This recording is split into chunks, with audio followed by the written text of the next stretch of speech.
A bad news for you. Oh God. ഞാനും ഇപ്പൊ just വായിച്ചതേ ഉള്ളൂ. അപ്പോഴാ സാറ് വിളിച്ചത്. ഇനിയിപ്പോ എന്ത് ചെയ്യും?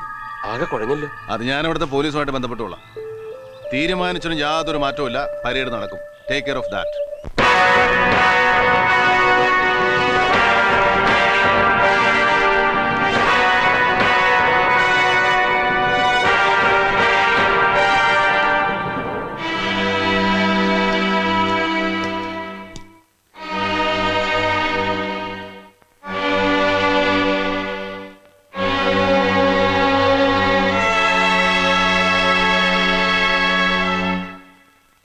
വർഷങ്ങൾക്ക് മുമ്പ് നാദാമംഗലത്തുണ്ടായ സംഭവത്തെക്കുറിച്ച് ഒരു പുനരന്വേഷണം നടത്താനുണ്ടായ സാഹചര്യവും തുടർന്നുണ്ടായ ചില കണ്ടെത്തലുകളുടെ രത്നച്ചുരുക്കവും നിങ്ങൾ അറിഞ്ഞു കഴിഞ്ഞു.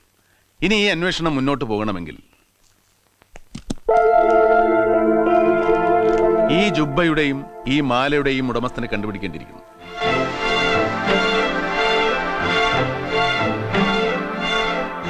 ഇതിന്റെ ഉടമസ്ഥൻ ഈ കൂട്ടത്തിൽ തന്നെയുണ്ട്.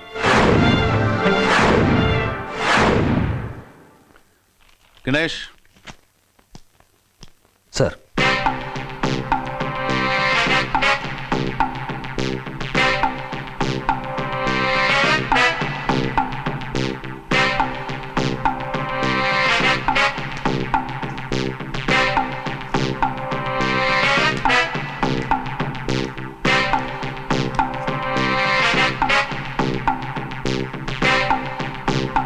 ഈ മാലയുടെ ഉടമസ്ഥൻ സ്വമേധയാ മുന്നോട്ട് വരുമെന്നുള്ള വിശ്വാസമൊന്നും ഞങ്ങൾക്കില്ലായിരുന്നു.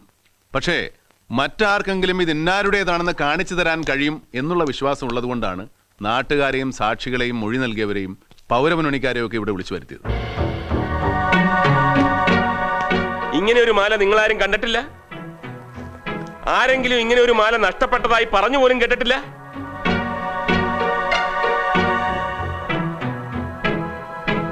പ്ലീസ്, വലിയൊരു സത്യം തെളിയിക്കാനുള്ള ബദ്ധപ്പാടിലാണ് ഞങ്ങൾ. നിർബന്ധിക്കണ്ട. നിർബന്ധിച്ചാലും പറയാൻ പോകുന്നില്ല.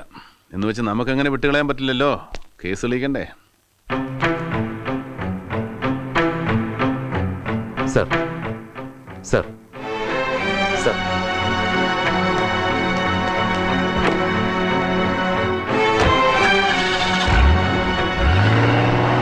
നമ്മൾ ആണുങ്ങൾക്കൊരു കുഴപ്പമുണ്ട്. കുഴപ്പമാണെന്ന് പറഞ്ഞുകൂടാ, ആണുങ്ങൾ അങ്ങനെയാണ്. മറവി കൂടും, പലതും പെട്ടെന്ന് മറക്കുകയും ചെയ്യും. പക്ഷേ ഇക്കാര്യത്തിൽ പെണ്ണുങ്ങൾ നേരെ മറിച്ച ഓർമ്മ കൂടും, പെട്ടെന്ന് മറക്കുകയുമില്ല. പ്രത്യേകിച്ചും നഷ്ടപ്പെട്ടത് വിലപിടിപ്പുള്ളത് എന്തെങ്കിലും ആണെങ്കിൽ. ഞങ്ങൾക്ക് സംശയമുള്ള ചില വീടുകളിലെ സ്ത്രീകളോട് തിരക്കാൻ വേണ്ടിയാണ് മിസ്റ്റർ ചാക്കോ ഇപ്പോൾ ആ മാലയുമായിട്ട് പോയിരിക്കുന്നത്.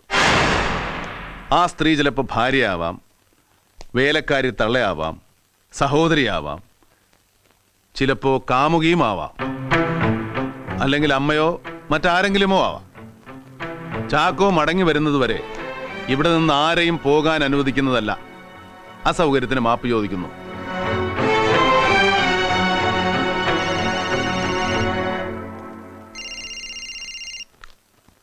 ആ ചാക്കോ, തിരിച്ചറിഞ്ഞോ? Very good. Bring her here immediately. അവസാനം എന്തോ ഇംഗ്ലീഷ് പറഞ്ഞേ? കുന്തം.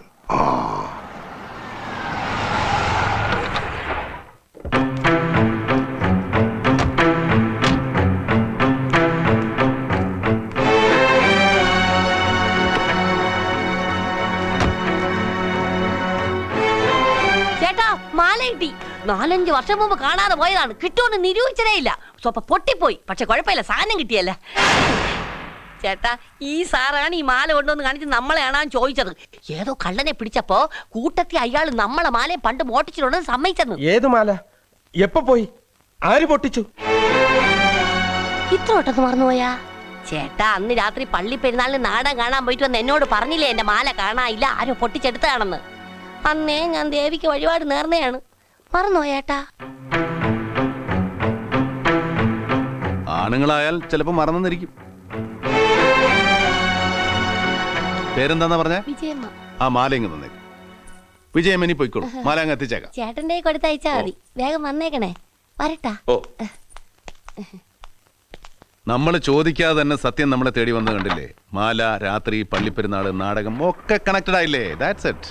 കഴിഞ്ഞ 48 മണിക്കൂർ മുമ്പ് വരെ മണി ഞങ്ങളുടെ ലിസ്റ്റിലില്ലായിരുന്നു, ഒരു സംശയവുമില്ലായിരുന്നു.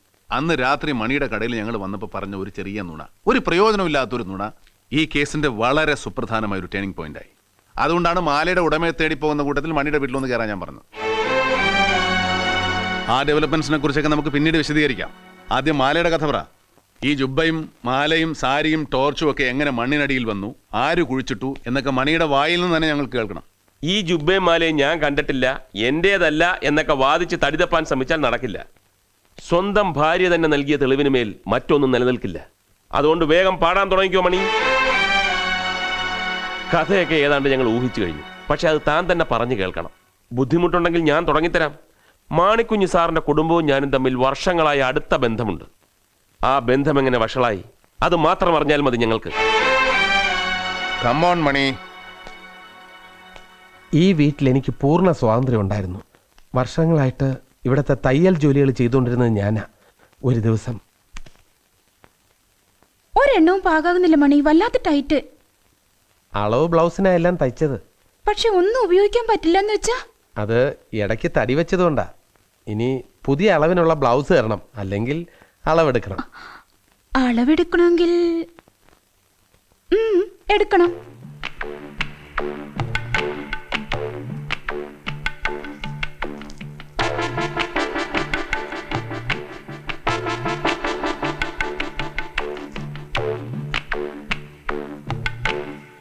ആ ബന്ധം വളർന്നു. എല്ലാ അർത്ഥത്തിലും അല്ലേ? ഈ ബന്ധം തുടങ്ങിയത് അവർ വിധവയായ ശേഷമാണോ? അതെ. എന്നിട്ട് ഇടയ്ക്ക് കുറച്ചു ദിവസം മോസി അവരുടെ വീട്ടിലേക്ക് പോയി. അപ്പച്ചന്റെ അമ്മച്ചന്റെയും വീട്ടിലേക്ക് അല്ലേ? അതെ. ഇവിടുത്തെ പള്ളി പെരുന്നാളിന്റെ അന്ന് അവർ പിന്നെ തിരിച്ചു വന്നത്. പെരുന്നാളിന്റെ അന്ന് രാത്രി പള്ളിപ്പറമ്പിൽ വെച്ച് ഞാൻ അവരെ കണ്ടു. കുറെ ദിവസം കാണാതിരുന്ന് കണ്ടതല്ലേ, ദാഹം രണ്ടുപേർക്കും.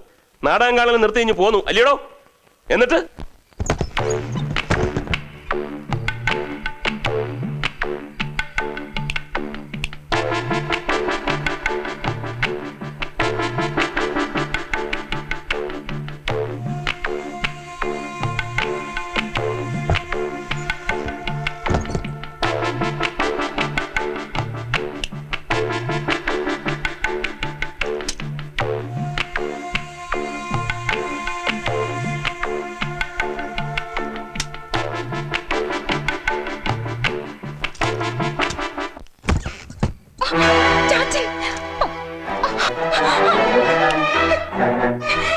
ആരാടിയത്? ആരാടി ഇപ്പൊ ഇവിടുന്ന് ഓടിയത്?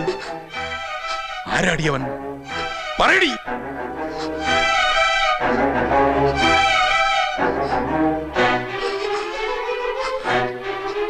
പറയടി, തേവിടിച്ചി. ആരാടിയവൻ? ദ്രോഹി, നീ ഈ കുടുംബത്തെയും ചത്തുപോയ എന്റെ മോനെയും ചതിക്കായിരുന്നല്ലേ, വഞ്ചിക്കായിരുന്നല്ലേ? തേവിടിച്ചി, നിന്നെ ഞാൻ വച്ചേക്കില്ല.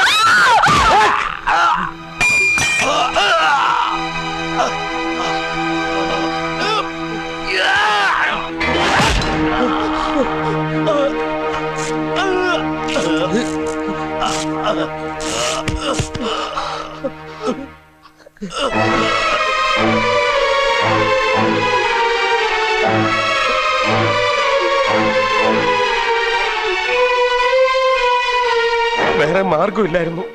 ഞാനിത് ചെയ്തില്ലെങ്കിൽ ഇയാൾ നിങ്ങളെ കൊല്ലും. പേടിക്കണ്ട, എന്ത് വന്നാലും ഞാൻ മോശയെ കാട്ടിക്കൊടുക്കില്ല.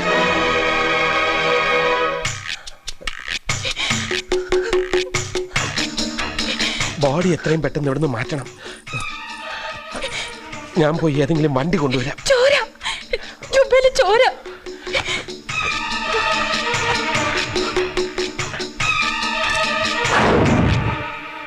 മാണിക്കുഞ്ഞ് മരിച്ചതിന് ശേഷമാണ് ഇയാൾ വണ്ടിക്കായി പോയതെങ്കിൽ ചുവരിലെഴുതിയത് ആര്? മണി പോയതിനു ശേഷമാണ് മാണിക്കുഞ്ഞിന്റെ ജീവൻ പോയിരിക്കുന്നത്. അതിനിടയിൽ അയാൾ എഴുതി. എന്നിട്ട് ഞാൻ വണ്ടിയുമായി തിരിച്ചു വന്നപ്പോൾ ഉദ്ദേശം 11 മണി കഴിഞ്ഞിട്ടുണ്ടാവും.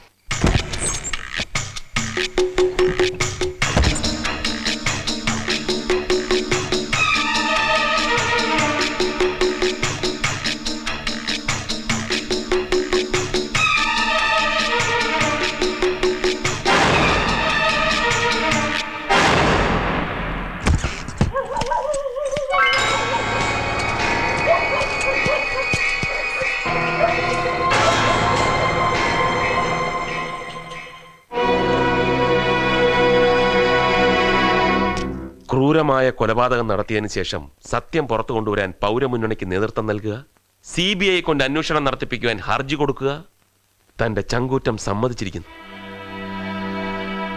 പൗരമുന്നണിക്കല്ല, പാപമുന്നണിക്കാണ് നേതൃത്വം കൊടുത്തത്, ചെയ്ത പാപം പുറത്തു വരാതിരിക്കാൻ. ഡോക്ടർ വിജയലക്ഷ്മിയുടെ ആദ്യത്തെ റിപ്പോർട്ട് പ്രകാരം മാണിക്കുഞ്ഞ് 10:30-നും മോസി 11:30-നും പിന്നീട് അവരുടെ തന്നെ തിരുത്തിയ റിപ്പോർട്ട് പ്രകാരം രണ്ടുപേരും 11:30-ന് മരിക്കുന്നു. അങ്ങനെ തന്റെ കുരുട്ടുഭാഗ്യത്തിന് ചെയ്യാത്ത ആ കുറ്റവും പാവം അലക്സിന്റെ തലയിലായി. ഒരു പോസ്റ്റ്മോർട്ടം റിപ്പോർട്ട് തിരുത്താൻ മാത്രം വിജയലക്ഷ്മിയുടെ മേൽ തനിക്ക് എന്ത് ഇൻഫ്ലുവൻസ് ആണുള്ളത്? താൻ പറഞ്ഞിട്ടല്ലയോ ഡോക്ടർ റിപ്പോർട്ട് തിരുത്തിയത്? ഡോക്ടർ വിജയലക്ഷ്മിയുടെ ബ്ലൗസും നിങ്ങൾ തന്നെയാണോ അളവെടുത്ത് തുന്നി കൊടുക്കുന്നത്? അന്ന് കടയിൽ വെച്ച് ചോദിച്ചപ്പോൾ ഡോക്ടറെ അറിയില്ല, ഒരു പരിചയവുമില്ലെന്നല്ലേ മണി പറഞ്ഞത്.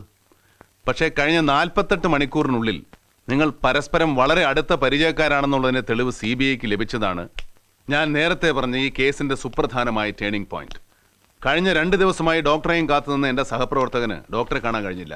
പകരം വളരെ പ്രധാനപ്പെട്ട ഒരു തെളിവ് കിട്ടി. മണിയുടെ കടയുടെ ഉദ്ഘാടനത്തിന്റെ ഇൻവിറ്റേഷൻ. ഇത് മണി എനിക്ക് തന്നതല്ല, ഡോക്ടർ വിജയലക്ഷ്മിക്ക് അയച്ചത്. സാധാരണ പരിചയമില്ലെങ്കിലും നാട്ടിലെ പ്രമാണിമാരെ ഉദ്ഘാടനത്തിന് ക്ഷണിക്കാം, പക്ഷേ ഇത് അങ്ങനെയുള്ളതല്ല എന്നുള്ളതിന് ഇതിനകത്തുള്ള കുറിപ്പാണ് തെളിവ്. പ്രിയപ്പെട്ട വിജി, ഉദ്ഘാടന വിജയ് തീർച്ചയായും പ്രതീക്ഷിക്കുന്നു. എൻ്റെ ഓണാശംസകൾ. സസ്നേഹം, മണി. ഈ കുറിപ്പാണ് ചാക്കോയെ മണിയുടെ വീട്ടിലെത്തിച്ചത്. അന്ന് ചോദിച്ചപ്പോൾ ഡോക്ടർ അറിയാമെന്ന് പറഞ്ഞിരുന്നെങ്കിൽ ഈ കഥ തന്നെ മാറിയാനെ. പരിചയമുള്ള ഒരാൾക്കൊരു ഇൻവിറ്റേഷൻ അയച്ചു, അത്രേ കരുതുള്ളൂ. പക്ഷേ ഒരു പ്രയോജനവുമില്ലാതെ നിങ്ങൾ പറഞ്ഞ ഒരു നുണ ഇന്ന് നിങ്ങൾക്ക് തന്നെ വിനയായി തീർന്നു. There are times the least will become the most important. ഇപ്പൊ ഡോക്ടർ വിജയലക്ഷ്മി എവിടെയുണ്ടെന്നറിയാം? തണുത്ത് മരവിച്ച് പോസ്റ്റ്മോർട്ടവും കാത്ത് മംഗലാപുരത്ത് ജനറൽ ഹോസ്പിറ്റലിലെ മോർച്ചറിയിൽ. അവിടെ ഒരു ഹോട്ടലിൽ വെച്ച് ഒരു വിഷം കഴിച്ച് ആത്മഹത്യ ചെയ്തു. എന്റെ മരണത്തിന് ആരും ഉത്തരവാദികളല്ല. ഒരു ഡോക്ടർ എന്ന നിലയിൽ ചെയ്യാൻ പാടില്ലാത്തത് പലതും ഞാൻ ചെയ്തു. ആ കുറ്റബോധമാണ് എന്റെ മരണത്തിന് കാരണം. ഇതായിരുന്നു അവരുടെ മരണക്കുറിപ്പ്. ഇതൊന്നും നിങ്ങൾ അറിഞ്ഞില്ലേ? പത്രത്തിൽ വായിച്ചു. മംഗലാപുരത്ത് നിന്ന് ഡോക്ടർ നിങ്ങളെ വിളിച്ചിരുന്നില്ലേ? വിളിച്ചിരുന്നു. അപ്പൊ സാർ എന്നെ വീണ്ടും എന്തിനോ വിളിച്ചിട്ടുള്ള കാര്യം ഞാൻ അവരോട് പറഞ്ഞു. തന്റെ രഹസ്യമറിയാവുന്ന ഒരേ ഒരാൾ കൂടി സ്വയം ഇല്ലാതായിട്ടും നിർഭാഗ്യം തന്നെ കൈവിട്ടില്ലല്ലോ മണി. തന്റെ ഭാര്യയുടെ പ്രാർത്ഥന ഭഗവതി കേട്ടു, മാല തിരിച്ചു കിട്ടി. പക്ഷേ തന്റെ കാര്യത്തിൽ ഭഗവതിയുടെ തീരുമാനം മറ്റൊന്നായിരുന്നു. Anyway, thank you for the cooperation. Chacko, now he is yours. പോവാ. സ്വാമി, ദൈവം തമ്പുരാൻ ഔസേപ്പച്ചന്റെ വിളി കേട്ടു. ഒരിക്കലും കേൾക്കില്ല ഔസേപ്പച്ച. കൊലക്കേസ് നിന്ന് മാത്രമേ രക്ഷപ്പെട്ടിട്ടുള്ളൂ. അതിനേക്കാളും വലിയ കൊള്ളയ്ക്ക് ഔസേപ്പച്ചനും കൂട്ടരും സമാധാനം പറഞ്ഞേ പറ്റൂ. മിക്കവാറും ഈ ഭൂമിയിൽ നിന്ന് ഗുഡ് ബൈ പറയുന്നത് വരെ തിരിച്ചും മറിച്ചും കമ്പി എണ്ണിക്കൊണ്ടിരിക്കുക.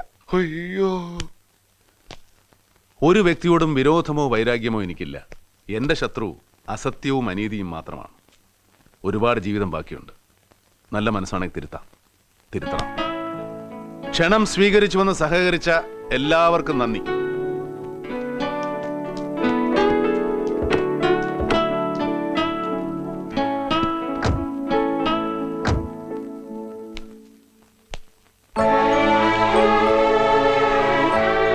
മറ്റൊരാൾ കൂടി പ്രതിയായതിന്റെ സന്തോഷമൊന്നും എനിക്കില്ല സാർ. ഒരു സത്യം തെളിഞ്ഞതിന്റെ ചാരിതാർത്ഥ്യം, അത്രേ ഉള്ളൂ.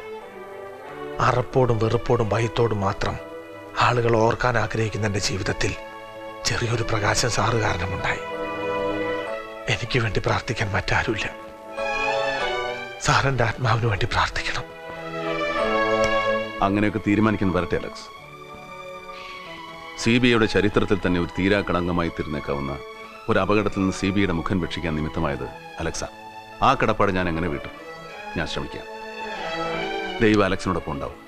എനിക്ക് ശുഭാപ്തി വിശ്വാസമുണ്ട്. Good luck Alex. വരട്ടെ.